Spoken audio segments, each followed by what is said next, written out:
মানে ধ্যান বসেন, ধ্যানে বসার পরে দেখলেন যে না তার বাড়িটা বড়, অর্থাৎ নেক মানুষ নেককার কাজ করতেছেন, পরহেজগারি করতেছেন, কিন্তু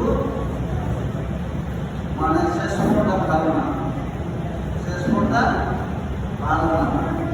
তখন বাবারা করতেছেন আপনি দোয়া করতে হবে, আর লা ইয়ারুদ্দু না আত-তাকদীরু লা ইয়ারুদ্দু ইল্লা বিদ-দুআ, তাকদীর পরিবর্তন হয় না কিন্তু ইল্লা বিদ-দুআ, দুআয় অনেক তাকদীর পরিবর্তন হয়ে যায়। বলুন না সুবহানাল্লাহ।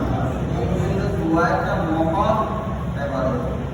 দোয়া কি এই যে আমরা কি আছে আল্লাহর নেক বান্দাদের কাছে, ওলি আল্লাহদের কাছে দোয়া চাই, চাই যে আমার জন্য দোয়া করেন, আমার জন্য কি করেন, দোয়া করেন।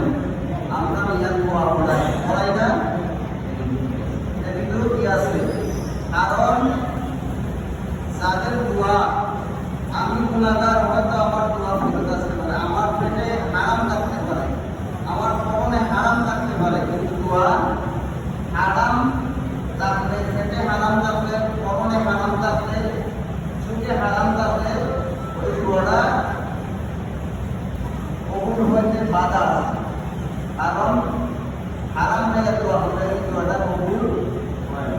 আল্লাহর ওলিরা তারা হারামে যান না, অর্থাৎ নেককার, পরহেজগার, মুত্তাকি তারা। এই জন্য তাদের কাছে কি যখন আল্লাহ দোয়া চাই, আপনারা যখন দোয়া করেন তাদের উসিলা আল্লাহ তারা চাইলে দোয়া কবুল হয়ে যায়। বলুন না সুবহানাল্লাহ। এই জন্য আমার ওলিদের কাছে দোয়া চাওয়া, মুসলিম বান্দা যারা তাদের কাছে দোয়া চাই, চাওয়া যায়, দোয়া চাওয়া যায়, দোয়া চাওয়া যায় তো নাই, এটা তো একটা চাওয়া, এটা কি চাওয়া নাই? আর তারা চাইবেন কার কাছে? আল্লাহর কাছে। তারা চাইবেন কার কাছে? আল্লাহর কাছে। যেমন বরকত আব্দুল কাদের জিলানী রাহমাতুল্লাহ আলাইহি, তিনি কি করলেন, ওই যে বরযাত্রী কন্যা সহ ডুবে গেছিল, বরযাত্রী কন্যা সহ কি হইল, ডুবে গেল, 12 বছর চলে গেছে। কয় বছর চলে গেছে? 12 বছর চলে গেছে। উনি মানে একমাত্র ছেলে, আর ছেলেকে হারাইয়া তো তিনি পেরেছেন। ওই নদীর পাড়ে, যেই নদীর পাড়ে ঢুকছে, ওই নদীর পাড়ে বসে বসে তিনি কাঁদতেন। তিনি কি করতেন? কাঁদতেন, ছেলের জন্য কাঁদতেন। বরযাত্রী আবার সময় ঢুকছে, কন্যা সময় ঢুকছে, আবার সময় কাঁদতেন। বরকত আব্দুল কাদের জিলানী রাহমাতুল্লাহ আলাইহি সেই রাস্তা দিয়ে যাইতেছেন, এই নদীর পাড়ে দিয়ে যাইতেছেন।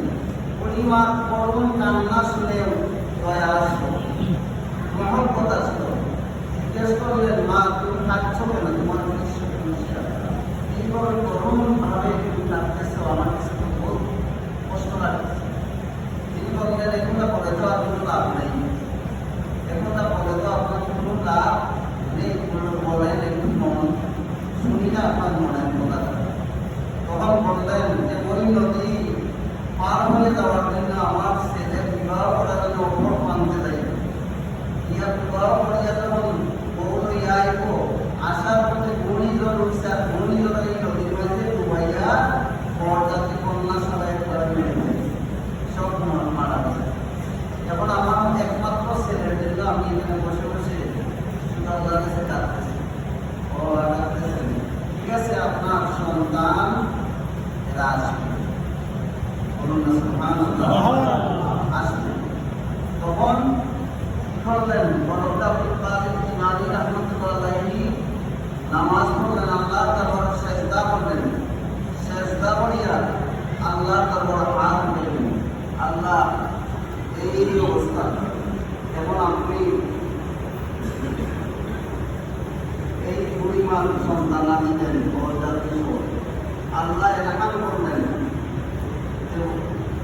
বরকত আব্দুল কাদের জিলানী এটা কিভাবে আপনি আল্লাহ মুর্দাকে চিন্তা করেন, চিন্তাকে মানেন, এটা আপনার শান, এটা কার শান? আপনি আল্লাহর শান, আপনি আল্লাহ ইচ্ছা করতে সব। সুবহানাল্লাহ। মন্দ চিন্তা হয়, চিন্তাও মনে এটা আপনার ইচ্ছা, আপনার ইচ্ছা, আপনাকে ইচ্ছা করলেই হবে। তো বড়বীর আব্দুল কাদের জিলানী রাহমাতুল্লাহ দোয়া আল্লাহর দরবারে কবুল। এই জন্য কিছু মানুষ আছেন মুস্তাজাবুদ দাওয়া হাদিসের বিরাজ, অর্থাৎ যাদের দোয়া কবুল হয়, যাদের দোয়া কি হয় কবুল হয়, তাদেরকে বলে মুস্তাজাবুদ দাওয়া, অর্থাৎ যাদের দোয়া দোয়া করলেই আল্লাহ কবুল করে। বলুন না সুবহানাল্লাহ।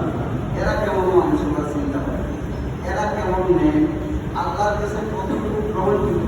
তখন দেখা যায় ওই বরযাত্রী সবার বড়বীর আব্দুল কাদের জিলানী রাহমাতুল্লাহ দোয়া আল্লাহর কাছে কবুল হলো, আল্লাহর হুকুমে তারা উঠে গেল।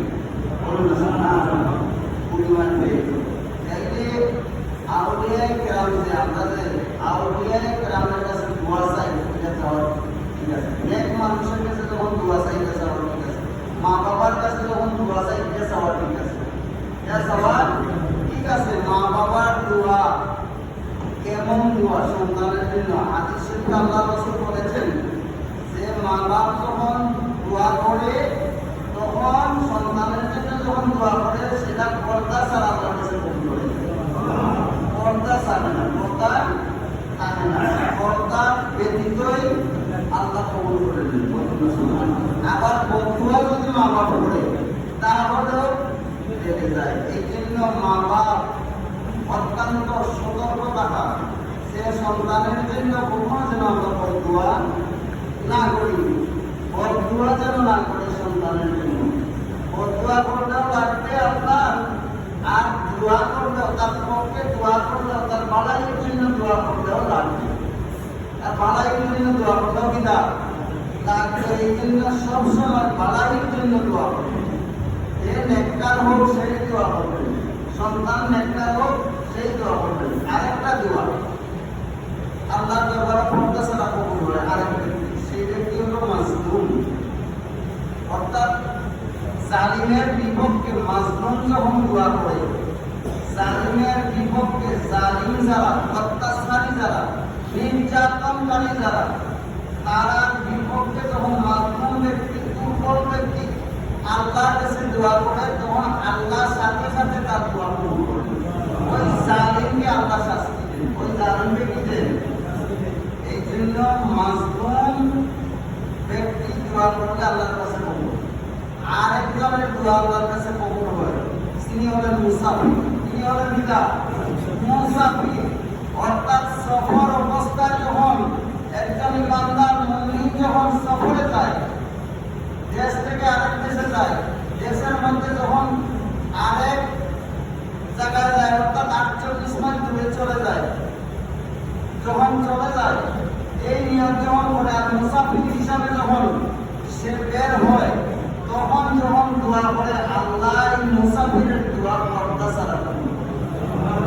কয় ব্যক্তির দোয়া হয় না? তিনজন ব্যক্তি। তিনজন ব্যক্তি হলো একজন মা বাপ, আরেকজন হলো মাজলুম, অর্থাৎ দুর্বল ব্যক্তি, জালিমের বিপক্ষে যখন দোয়া করে, আর আরেকজন হইল মুসাফির। মুসাফির ব্যক্তি যখন দোয়া করে, আল্লাহ কবুল করেন। এই জন্য মুসাফিরের কাছে দোয়া চাইবেন। তিনি মুসাফির হয়ে দূর থেকে আসেন, তার কাছে দোয়া চাইবেন যে আমার জন্য দোয়া করবেন। আবার মা বাবার কাছে দোয়া চাইবেন, আব্বা আম্মার কাছে দোয়া চাইবেন, তাদেরকে কষ্ট দিবেন না, তাদেরকে দুঃখ দিবেন না, তাদেরকে ব্যথা দিবেন না।